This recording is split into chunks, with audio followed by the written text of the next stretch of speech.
Shalén y una bienvenida para todos. Yahweh Elohim les bendiga. En esta noche celebraremos la cena memorial de Yahshua y examinaremos los siguientes puntos clave. Podemos caer bajo juicio, estando bajo la Gesed.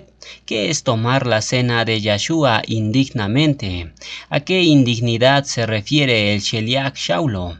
¿En qué consiste entonces ser dignos? Todas esas preguntas claves los vamos a responder esta noche antes de tomar la cena memorial.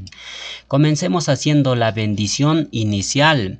Bendito eres tú, Yahweh nuestro Elohim, Rey de todo el universo, que nos has consagrado con tus preceptos y nos ordenaste celebrar la cena memorial de tu Hijo Yahshua. Una de las cosas primeras que tenemos que hablar esta noche es este punto. El Brit Hadashah descarta absolutamente que el hombre sea digno de algo. Ninguno de los que estamos aquí somos dignos de algo. Veamos con ejemplos. Lucas 15:21 nos dice: y el hijo le dijo: Padre, he transgredido contra el cielo y contra ti, y ya no soy digno de ser llamado tu hijo. ¿A quién representa este joven pródigo? A nosotros. El joven dice: no soy digno. Eso es un requisito para que Yahweh nos salve.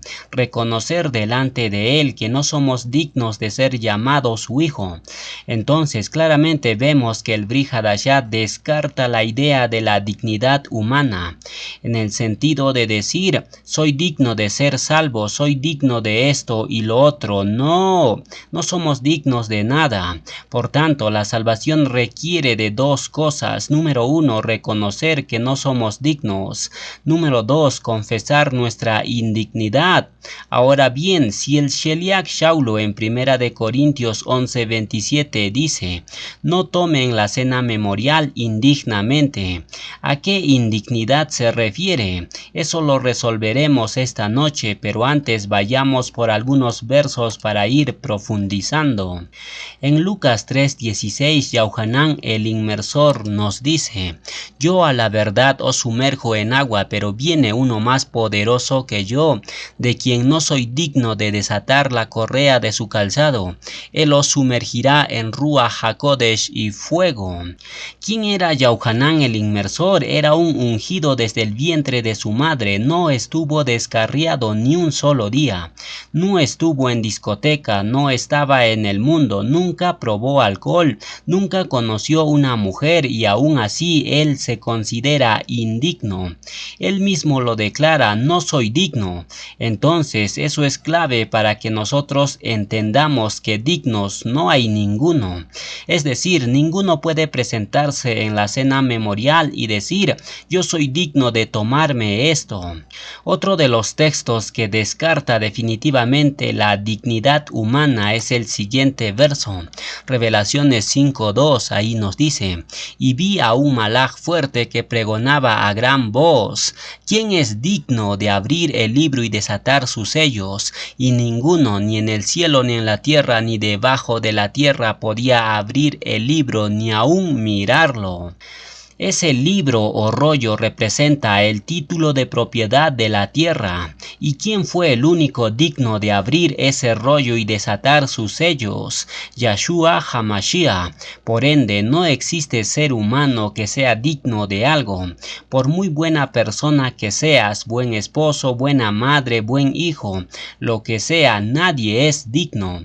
Humanamente todos somos indignos de Elohim, y esto es el punto de partida para alcanzar salvación.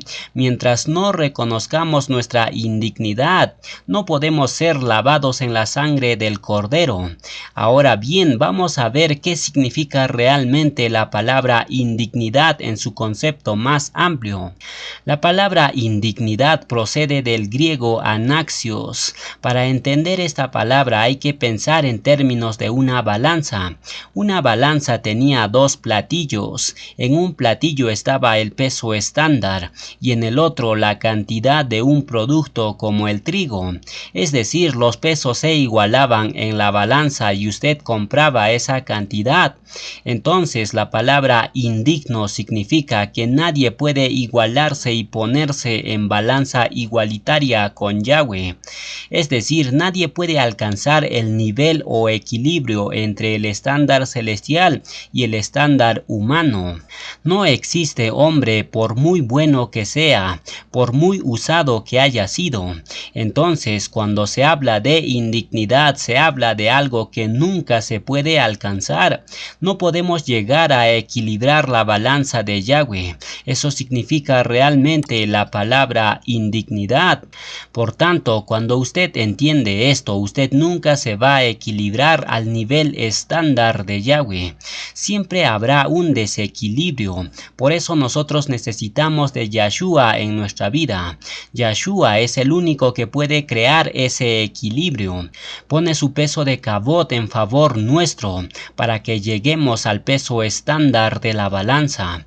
Ahora bien, ya sabemos que por méritos propios somos indignos, pero existen versos en las escrituras que nos hablan de que sí podemos ser dignos. Parece algo contradictorio, pero no lo es. Efesios 4:1 nos dice: yo pues, preso en el Adón, os ruego que andéis como es digno de la vocación con que fuisteis llamados. ¿Qué es la vocación? ¿Qué vocación tenemos? Somos embajadores y anunciamos las virtudes de aquel que nos llamó de las tinieblas a su luz admirable. Esta dignidad aquí está hablando de un encaje. Piense en esto. La indignidad es esa brecha que no podemos cerrar. Nunca vamos a estar a la par de Yahweh. El único que estuvo a la par es Yahshua. Ahora bien, la palabra digno aparece muchas veces en la escritura y por esto es que las personas se preguntan diciendo: si soy indigno, ¿cómo me dice las escrituras que soy digno? Bueno, cuando este verso dice digno de la vocación, no tiene el sentido de equilibrar la balanza, sino de encajar. ¿En qué? En la vocación. Es decir, tenemos que buscar encajar al menos cumpliendo el requisito mínimo. Pero hay tantas personas hoy en día que están lejos de cumplir el requisito mínimo de encaje. Hoy cualquiera dice ser creyente, pero cuando son evaluados no encajan. Hay una dignidad de equilibrio y esa nadie lo puede alcanzar con méritos propios, pero al menos Yahweh quiere que alcancemos la dignidad de encaje. En simples palabras, ser digno de la vocación significa cumplir el requisito mínimo para ser creyentes auténticos. Si no cumplimos ese requisito mínimo, no somos nada. ¿Cuáles son los requisitos mínimos? Aquí está la respuesta. Colosenses 1:10 nos dice: para que andéis como es digno del Adón, agradándole en todo, llevando fruto en toda buena obra y creciendo en el conocer de Yahweh. Nuevamente se habla de una dignidad de encaje. Shaulo nos menciona los requisitos mínimos para llegar a esa dignidad de encaje.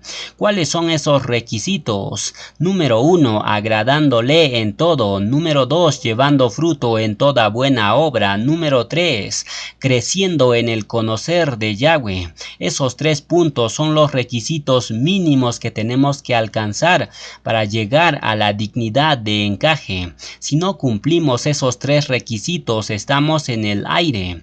Leamos otro texto donde menciona la dignidad de encaje. Filipenses 1:27 nos dice: solamente os comportéis como es digno de la Besorá. ¿Qué significa ser digno de la Besorá? Que la Besorá no se avergüence de ti. Es decir, si tú eres un proclamador y te convertiste en un borracho y fornicario, entonces entonces no eres digno de la Besorá, no cumples el requisito mínimo. Es decir, no llegas a la dignidad de encaje, te quedaste corto. Si usted fue proclamador o saquenim y luego se convirtió en un borracho y fornicario, entonces ni te atrevas a decir que fuiste un proclamador. ¿Por qué?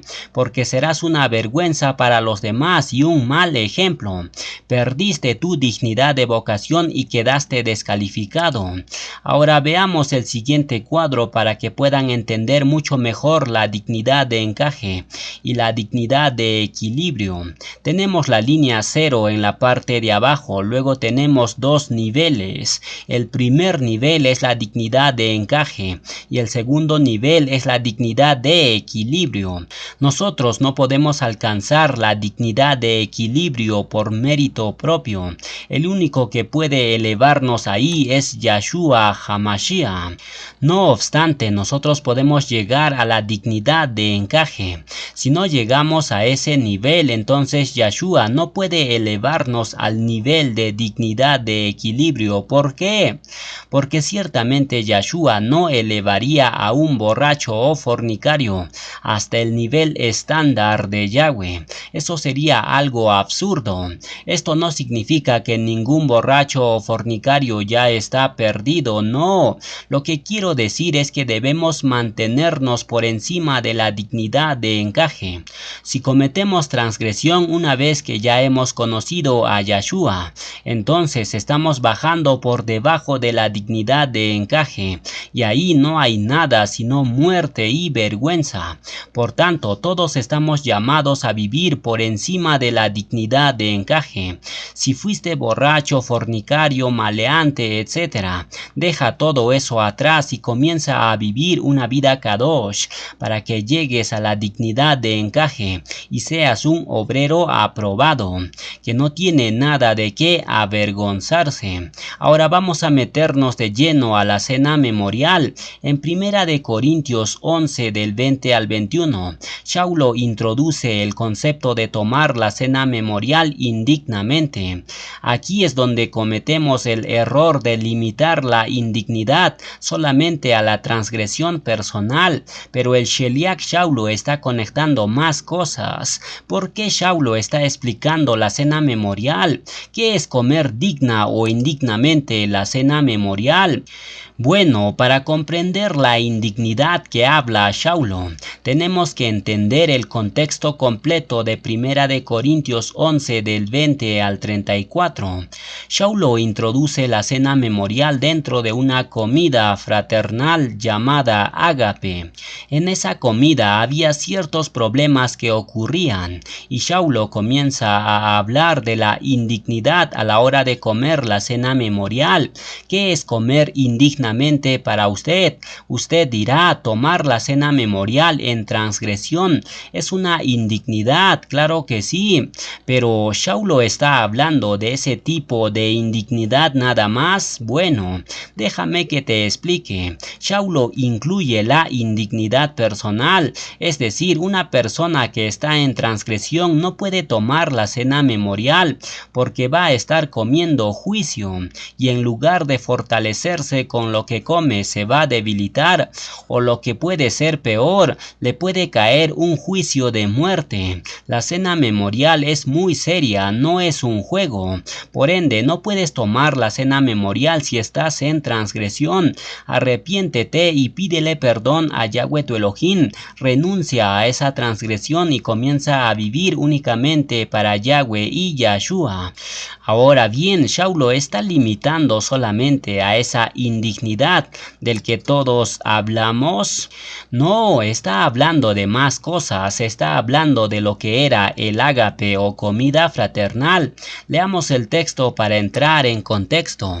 1 de Corintios 11:20 nos dice: cuando pues os reunís vosotros, esto no es comer la cena del Adón, porque al comer el ágape, cada uno se adelanta a tomar su propia cena, y uno tiene hambre y el otro se embriaga.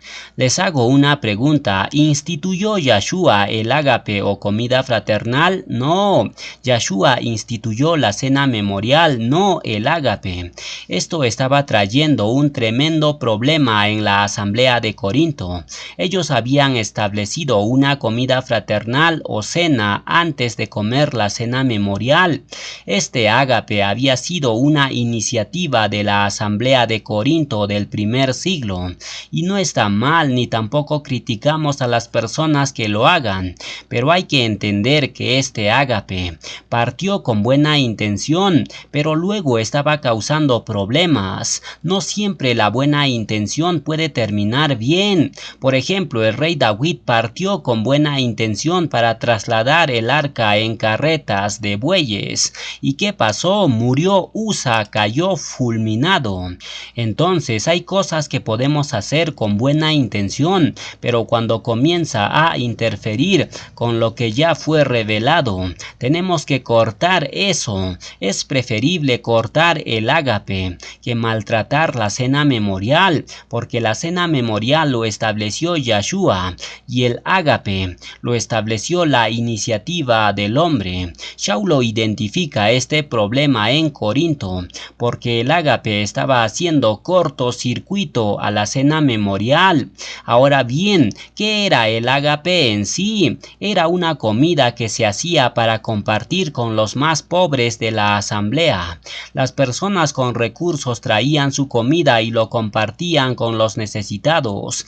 Entonces, ¿estaba mal el ágape? No, estaba excelente, pero había personas que traían su comida para presumir. Esas personas decían a los demás: apártate de aquí, hazte a un lado que esto me lo como yo. Siempre había ese tipo de personas que traían su cena y se lo comían rápido sin compartir con los pobres. Por ende, el desorden comenzaba en el ágape. Algunos incluso llegaban borrachos. Ahora les pregunto, ¿puede alguno pasar del ágape a la cena memorial borracho? Es una falta de respeto. Las escrituras dicen claramente que los borrachos no heredarán el reino de los cielos. Entonces, en Corinto el problema comenzaba en la comida compartida o ágape. Eso estaba afectando la cena memorial tremendamente. Una cosa que debemos entender es lo siguiente: las añadiduras suelen traer problemas a la asamblea. En cambio, lo revelado nunca será un problema. Luego nos dice el verso 22: ¿pues qué? ¿No tenéis casas en que comáis o bebáis? ¿O menospreciáis la asamblea de Elohim y avergonzáis a los que no tienen nada, a los pobres? ¿Qué os diré? ¿Os exaltaré? En esto no os exalto. La comida siempre era un problema en el primer siglo, y hoy les aseguro que si todos estaríamos viviendo en un mismo lugar, entonces habría ese mismo problema. Entonces, Saulo les dice a la asamblea de Corinto: ustedes están destrozando la cena memorial en el ágape. ¿Cuál era el problema del ágape? Que venía gente de todo tipo por causa de la comida, pero mucha de esa gente no eran auténticos creyentes. ¿Qué pasaría si toda esa gente pasaría a la cena memorial? Estarías cometiendo un error gravísimo. ¿Por qué? Porque a la cena memorial solo pueden entrar los que verdaderamente se han convertido a Yahweh Elohim con todo su corazón. No pueden comer la cena memorial personas inconversas. Eso sería meterles juicio a ellos. Ahora leamos el verso 23 y 24. Ahí Saulo introduce la cena memorial propiamente dicha: porque yo recibí del Adón lo que también os he enseñado, que el Adón Yahshua, la noche que fue entregado, tomó matzah, y habiendo dado gratitud lo partió y dijo: tomad, comed, esto es mi cuerpo que por vosotros es partido. Haced esto en memoria de mí. Fíjense en la frase la noche que fue entregado. Eso significa que la cena memorial es un lugar de traición. Alguien muy cercano a ti te va a traicionar. Si al Mashiach lo traicionaron, entonces ¿qué harán con nosotros? Yahshua dijo claramente: el discípulo no es mayor que su maestro, significando que todo lo que le aconteció a nuestro Mashiach también nos va a pasar a nosotros. Luego nos dice el verso 25 y 26. Asimismo tomó también la copa después de haber cenado, diciendo: esta copa es el nuevo pacto en mi sangre, haced esto todas las veces que la bebiereis en memoria de mí. Así pues, todas las veces que comiereis este matzá y bebiereis esta copa, la muerte del Adón anunciáis hasta que él venga. La asamblea, cuando toma la cena memorial, está profetizando que Yahshua viene. Pero aquí está lo más importante de la enseñanza de esta noche. Pongan mucha atención a este verso 27. De manera que cualquiera que comiere este matzá o bebiere esta copa del Adón indignamente, será culpado del cuerpo y de la sangre del Adón. Esto sí es algo serio. ¿Qué pasaría si usted mata a una persona? Es culpado de sangre, por ende. Si usted toma indignamente la cena memorial, es como si usted hubiera asesinado al Mashiach. Así de grave es la situación. Esto no es un juego. Ahora bien, vuelvo y les digo, todos nosotros somos indignos de recibir una bendición. El que diga que es digno es porque tiene una serpiente pegado al oído. Entonces, ¿cómo podemos encajar la dignidad en este verso? Muchos podrían decir: yo voy a tomar la cena memorial porque soy digno. Entonces, ¿cómo interpretamos la frase: el que tome indignamente será culpado de la sangre de Yahshua? ¿De qué indignidad está hablando Shaulo aquí? Bueno, la indignidad está en no encajar dentro de la cena memorial. Ahí está el punto. Vuelvo y les digo, si usted está en transgresión, no se atreva a tomar la cena memorial. Usted primero tiene que renunciar a su transgresión, confesarlo y apartarse de él, y entonces lo tomas. Shaulo claramente dice: examínate a ti mismo. Tú no necesitas que nadie venga a examinarte. Tú debes y puedes examinarte a ti mismo y saber cómo estás. Luego nos dice el verso 28 y 29.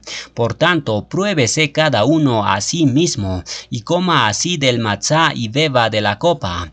Porque el que come y bebe indignamente sin discernir el cuerpo del Adón, juicio come y bebe para sí. Es decir, la cena memorial hace una de dos cosas: o bien después de la cena memorial recibes bendición, o bien recibes maldición o juicio. Es una de dos. En resumen, hasta este punto podemos decir lo siguiente: si un habitante de Corinto no le daba de comer a un necesitado poco antes de la cena memorial, entonces eso significaba comer indignamente la cena memorial. ¿Por qué? Porque no discernía que aquella persona necesitada formaba parte del cuerpo de Yahshua. Por esas personas Yahshua derramó su sangre.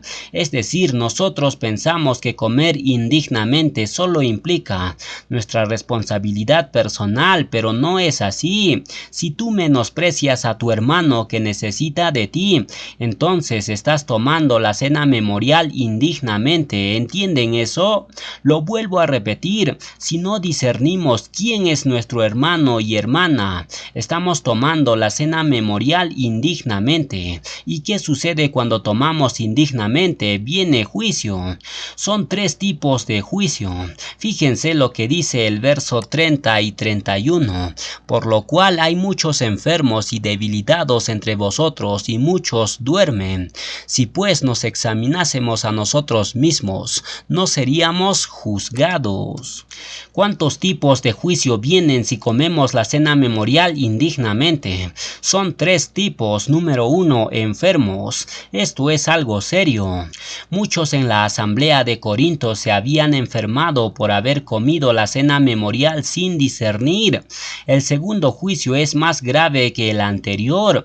Era la debilidad, es decir, personas que estaban a punto de morir, perdieron la vitalidad. Y el tercer juicio juicio es el más grave de todos, la muerte. ¿Puede acaso una cena memorial tomada de mal forma provocar una muerte prematura? Sí puede, porque ahí está el principio del pacto.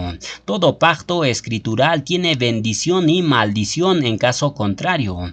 Algunos podrían decir, estamos bajo la Gesed y ahora ya no hay maldición. Te equivocas. Si no habría maldición, entonces ¿por qué Saulo escribió diciendo que el juicio más grave por comer la cena memorial indignamente es la muerte? Entonces, si tomamos la cena memorial a la ligera, vamos a terminar en estas tres cosas: enfermos, debilitados o muerte. Enfermo es lo más liviano y muerte es lo más grave. Por tanto, tomar la cena memorial es un asunto de vida o muerte. Nosotros primeramente examinemos nuestra vida personal, pero también examina cómo está tu relación con tu prójimo. Si te has peleado o estás enojado con tu hermano, entonces no puedes tomar la cena memorial. Recuerden esto siempre: no todos los que están sentados en las bancas de la asamblea son ovejas de Yahshua. Les pongo ejemplos. Número 1. ¿Usted cree que una mujer que anda con pantalón y todo provocativa es una oveja de Yahshua? No, esa mujer no sabe en qué se está metiendo. Número 2. Si usted no respeta a su hermano, entonces ¿usted cree que es una oveja de Yahshua? En consecuencia, hay mucho por examinarnos y cada vez debemos mejorar más y más. Eso es madurar. Escuche el siguiente dato clave: la cena memorial es a favor de la asamblea y de la unidad de ella. Usted tiene que sentirse unido aquí, porque eso es lo que Yahweh quiere de nosotros, que nos respetemos el uno al otro. Profundicemos en estos tres términos de juicio. Enfermo en griego es astemia. Se refiere tanto a la enfermedad como a la pobreza interior. El segundo término es debilitado, en griego arrostos. ¿Qué significa eso? Significa ineficaces, estériles, inapto para combatir la batalla, cobarde, sin carácter. Eso es el segundo castigo para la persona que toma la cena memorial indignamente. No está combatiendo la batalla de la emuná, es vencido por el enemigo cuantas veces sea. Y tercero, duermen o coimá. De ahí viene la palabra coma. Son los que están en estado de coma, jarruajín. No actúan, no dan señales de vida, están muertos en sentido jarruajín y físico. Finalmente, antes de tomar la cena memorial, decimos lo siguiente: en la cena memorial Yahweh pone el contador en 0. Puedes rectificar tus pasos delante de Yahweh, es decir, la pizarra de tus acciones se borra a través de la sangre de Yahshua, algo que Yahweh lo inmortalizó en el siguiente verso. Yeshaya 1:18 nos dice: venid luego, dice Yahweh, y estemos a cuenta. Si vuestras transgresiones fueran como la grana, como la nieve serán emblanquecidos. Si fueran rojos como el carmesí, vendrán a ser como blanca lana.